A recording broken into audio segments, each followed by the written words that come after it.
Hi there. Happy, what is today? Thursday.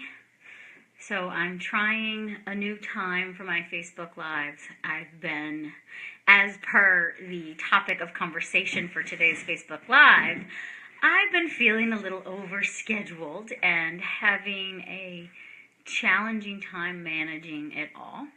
So I have come up with Thursday afternoons are going to be the best time for me to come to you guys and chat. And hi there, Mr. Craig. I have to throw a shout out to my buddy who just joined. Haven't seen you in forever. I love you. So I decided that Thursday afternoons would be a great time for me to come live to you guys and chime in and talk about life and health and how to be our healthiest self and renewing hope in our bodies and in the greater plan that life has for us, right?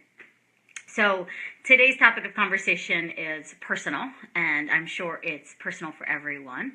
It's been a very full scheduled time, right? As most of you know, I just handed in my latest book, which is amazing. It'll be out in maybe 11 or so months. It's called Body Belief. I'm extremely proud of it, and I love it. But it was the first time I ever wrote a book while being married with a child, which was a whole different scenario for me. Plus, it was the first time I ever wrote a book with my business being as big and busy, in a good way, big and full and abundant as it's ever been. And so, I have a lot that I've put on my plate, and I always say it's all wonderful things, and I've chosen to put these all on my plate, but it's challenging, right? And I struggle with, am I doing it good enough? Am I being present enough for my baby, for my husband, for my family, for my friends? And I'm in this place where I've been beating myself up that I'm not being good enough, that I am not making time for my friends and my family as much as I'd like to. That really all there seems to be time for is getting to the clinic and seeing patients, doing my online work, working with my team to grow the business. And then at the end of the day, all I want to do is just hang out with my husband and my son, and I don't even want to talk on the phone to anybody, right? I just want to kind of shut down. And although, you'll see I have my 5 tips of what I'm trying to do to help myself manage through this time. But although I'll say that I think it's healthy, selfish time, right, to just kind of tune out the rest of the world, I'm struggling with some guilt around it, right? I'm feeling like I'm not being good enough to people in my life that I really love and cherish. And, we all got hit with a stomach bug this weekend, and I missed my nephew's birthday, and that's a big part of it, right? I kind of feel terrible about it. And so I'm working through that and, thinking about, is it ever going to get any better, right? And being a new mom, I think there's a lot of pressures we put on ourselves, and being a new wife, I'm fairly new at this too, and loving it all, and we moved, and, so anyway, I have my stuff, and I'm sure you guys have your stuff, and how do we manage? Or how do we say it's okay to be exactly where we're at, right? How do we let go of the high expectations that we put on ourselves? How do we say kind things to ourselves rather than beat ourselves up for not being good enough, right? Not doing it right in the right way, and understanding that there is no rule book here. I had a patient email me earlier today. She's dealing with some postpartum depression and having a really difficult time.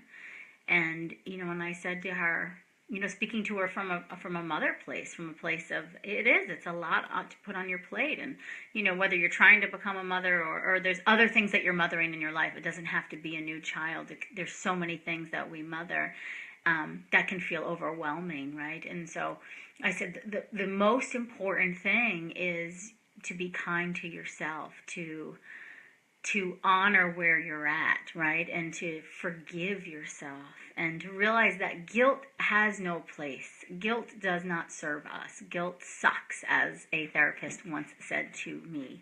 And I've always held that close to my heart, because guilt doesn't get us anywhere. In fact, it holds us back, right? And so in all of this, and I have my 5 tips. So tip number 1, forgive yourself and be kind to yourself. Those all fall under the same umbrella. And by that I mean, like, let go of that guilt. You're really you're doing the best you can do with where you're at, and to embrace that, and to understand that the only person putting these expectations on you are yourself. And if friends or family are giving you pushback or a hard time, I mean, A, be compassionate, because they have feelings too, and to understand where they're coming from. But then B, this leads, right into my tip number 2, speak your truth. Be honest with them. I got a lot on my plate right now. It's not that I don't love you. I'm having a hard time finding time just for my family. That's what I recently said that to a friend. I said, listen, I waited a long time to meet my man and have my family, and I've put a lot of legwork into my business. And right now, those are the 2 main focuses of my life. So I hope you don't take it personally, and there is no personal attack against anyone, but these are my priorities right now. And although, it felt a little confrontational and made me feel a little nervous saying that, it also felt wonderful to honor my truth, to speak my truth, right? This is where I'm at in my life, and these are the things that are most important to me. And it's not saying that other people or situations aren't important. It's just, I don't want to feel overextended anymore. I want to have enough energy when I, leave my office, that I'm a present mother, I'm a present wife, I'm a present daughter, right? Those are really important relationships to me. I'm present to my patients, I'm present to my family, I'm present to my friends. And, it's just balancing all of that and finding it in you to speak your truth. However, with that said, how do you know what your truth is, right? Because if you're so caught in the circle of, I'm not good enough, I'm effing this up, I'm doing it wrong, I'm letting everybody down, we have a hard time then hearing what our truth really is. So that leads me to the number 3 way I try to manage, is find the time for me. And so my me time is, sometimes it's meditation, sometimes it's a bath, sometimes it's a walk, sometimes it's listening to a guided meditation. If you've been following me for a while, I'm a huge fan of Abraham or Esther Hicks, the same person. I'll listen to an Abraham meditation, and that'll just get me back into my body, get me back into how I'm feeling, and get me back into what is my truth right now, so that I don't lose that connection and I spend all of my time trying to please everyone, right? Rather than tuning in and saying, this is what feels best to me right now. This feels good to say no, or this feels good to say yes, or this feels good to say, it's just not working in my life right now, and I love you, but, let's catch up later, and trust that the universe, God, spiritual guidance, whatever have you, has your back, right? And that you speaking your truth is a way of you stating out loud to the universe, this isn't the right time for this, and I hope this relationship or this situation comes my way again. So, as I said, it's, the first step in all of this is forgiving and being kind to yourself, and then speaking your truth. And the way we get to that speaking of the truth is having some quiet time for ourselves. And sometimes it's simple. It's like 5 deep breaths in the shower. It's always, I try upon waking to spend an extra 30 seconds to a minute in bed where I just think about the things I'm grateful for. This morning I had a hard time with that. My husband has been dealing with, on top of the stomach bug that we got, he got a bit of a sinus infection, and he hasn't had one in quite some time, and, he's avoiding antibiotics and things like that. We're treating it the Amy way. But that means he's snoring loudly at night. So I was up from 1 a.m. until maybe 5, and then I slept from about 5 to 7 because then the baby woke up. And so I A, I'm very tired right now, but B, I had a challenging time this morning thinking about all the things I'm grateful for because I was so damn tired. So, I grounded myself because I like to be very present and open and not bring my crap onto my baby, right, when I go into his room in the morning. And so, I used the time with him to get myself back into that gratitude of how much I love this little guy. And gosh, he's always so happy and bright the first thing in the morning, and he wants to point at all the stuff in his room, and we go through it, and it makes me present right there. So that's what that me time is about, finding a way, even if it's stealing just 30 seconds or stealing a moment with your child or a loved one, to get into a state of appreciation, and so and that time will get you back in tune with what your truth is and how to speak it.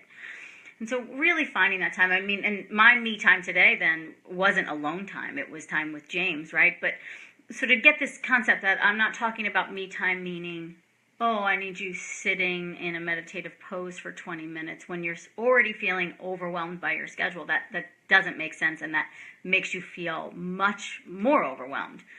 Even though meditation, I always say, is a sneaky way to give us more time in our day. So I will find time later today to meditate, maybe before I take a nap. But, so again, forgiving yourself, speaking your truth, finding your time for you so that you can hear what your truth is and then you can speak it. And then it's listening to the cues from your body. So even in times of high stress, I hate the word stress, but you know what I mean, intensity times, high intense times, where for me I can deviate and lose connection with my body, and we all can, and then I don't nourish myself in the right way, meaning I don't eat the foods that support me, and so I might eat more gluten-free crackers than I normally would, or just have gluten-free crackers for breakfast with a little bit of butter on them or something to get a little protein and fat, or I overeat. I'm like not present, so I'm not even tasting my food. I'm not being conscious of how it's nourishing me. So tuning into the body cues, right? And tuning into like yesterday I was, full disclosure, I'm premenstrual, right? So I was very edgy and grouchy yesterday and was very aware that I was that way. So I spoke my truth about it, and then but I was listening to my body cues. Like, I was so tense and so aggravated. Hi, my love. That I was able, though, to take the me time to tune in to my body and listen to its cues and say, okay, how can I best nourish myself? And, a couple of deep breaths outside in the fresh air was really what did the trick for me. But unless I took the time to tune into my body cues and know what I needed, I might have actually just ate a pint of ice cream, right? And felt like shit after, and that's okay too if the pint of ice cream is what you want in that moment and you're not going to beat yourself up over it, but it's, in all of this and managing the busyness of life, it's important to listen to your body cues so you can properly nourish yourself and hydrate yourself and rest yourself. And, again, it all goes back to like tuning into your body so that you can speak your truth to your loved ones and your family members and to yourself, right? So you can find the space to forgive, connect, be kind. And the number 5, so I have these 5 tips, right? So number 1 was forgiving and being kind to yourself. Number 2, speaking your truth. Number 3, finding time for you. You're the most important piece to this puzzle. Number 4, listening to your body cues.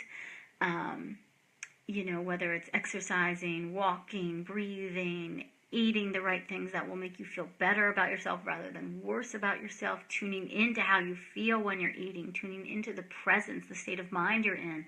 Are you acknowledging the nourishment this is providing you? And then number 5 is to embrace where you are. I have a motto. Well, I've stolen it from Abraham. I am always where I'm supposed to be. And things are always working out for me. So those are 2 things that I repeat repeatedly all the time to myself, especially when I'm feeling challenged by a situation or stressed out or overwhelmed. I use these things because I don't love those words. I think they can hurt us a little bit spiritually and emotionally, but to honor them, they're real. They're real experiences, and I have them too, and nobody's perfect. And so to understand that, like, that comes in that forgiveness part too, of like, there is no perfection. You will never achieve perfection.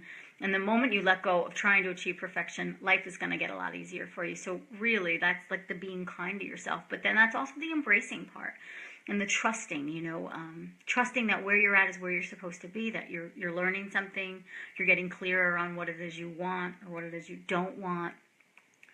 You are going through a patch that you're supposed to go through, right? For me, I'm understanding that I'm navigating a growing business right alongside of a growing child and a flourishing marriage and family life, right? And so my priorities have shifted, and that's beautiful. This is something I've wanted for such a long time, right? So to step back and say, oh, well, that's why I'm here, right? This is just a growing experience. This is a shift in my life, and it's actually a shift I've wanted for some time. And so there's some growing pains going on right now, but it's okay, and I'm managing through. And, to just embrace it and just trust that, the one thing for sure is change, and so I will shift out of this, right? But in all of this, make sure I'm being kind to myself, make sure I'm forgiving myself, make sure I'm speaking my truth, I'm finding time for me, I'm listening to my body and the cues it's giving me, and I'm honoring it and nourishing it in the right ways, and then I'm accepting, I'm embracing, I'm surrendering to where I am, because where you are is good. And it's only getting better. So let's see. I don't think I have any live questions from you guys right now, but I'm sure I'll get plenty. So just, I'm trying this new time for my Facebook Lives, and we'll see how it goes. You guys will get in the habit of expecting me here at this time on Thursdays. So we will get more live questions. But for now, watch it at your convenience. Aw, you're welcome, Beth. I love you. Part of the reason I did this today was for you.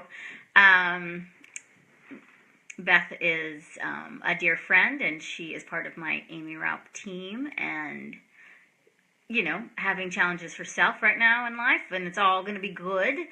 And we were texting earlier today, and it inspired me to say, well, let's be honest, shit happens. We all have stress in our life, and how do we figure it out, and how do we manage, and how do we be kind to ourselves in the process of it, right?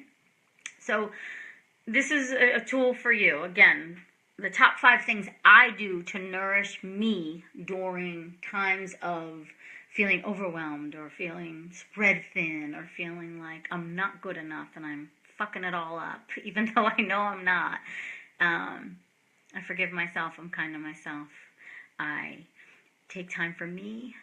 I speak my truth. I listen to the cues from my body, and I honor it, and I nourish it, and I treat it well, and then I embrace where I am, and I trust, serenity now, right? I trust, and I say, this is where I'm supposed to be. I'm learning. This is, a learning curve. This is growing pains. I don't even want to say pains. This is a shift. It's not a bad shift, right? This is something I've asked for. These are things I've put on my own plate. Take responsibility. I said yes to all this. I decided to do all these things, and no one told me I needed to write another book, And I'm damn proud I did, but, no one put a gun to my head to do that, right? So remember, this is where we're supposed to be. And so post questions below as you guys get a chance to listen to this recording, and I'm here for anything and everything, and I love you, and here's to always believing in our bodies, to renewing hope and reawakening our healthiest life. I'll see you soon.